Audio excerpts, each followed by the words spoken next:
My name is Mohammed, and I'm the Managing Director at RioMed Limited. I was setting up disease management services for pharmaceutical companies in the NHS between 94 and 95, and then I left to do an MBA in 1996 and started RioMed in 1997, setting up disease management programs on behalf of the pharmaceutical industry within the NHS as a management consultancy company at that time. Most of the systems that we were defining were actually on paper, and therefore there were no systems to record the clinical information. So a lot of duplication of effort, a lot of information reporting was quite challenging, and therefore we felt by introducing new systems into the NHS or digital systems, we should be able to solve some of these challenges.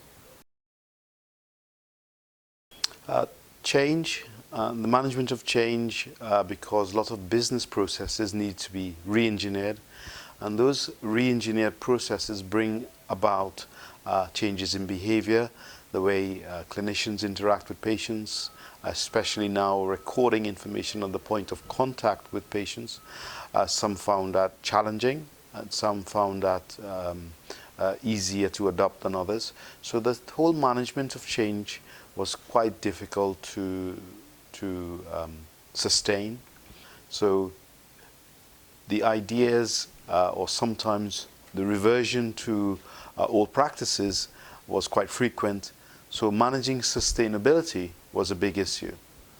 And the support associated with delivering new systems, especially to multiple geographic locations where there was no real complex methods for screen sharing or communicating with particular clinicians at the point where they were using the application, meant that we were traveling a lot up and down the country to support our users.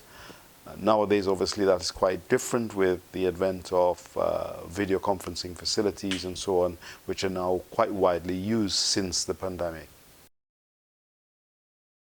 I think the future will see a transformation of information to patients, and how patients consume health services is going to be quite different.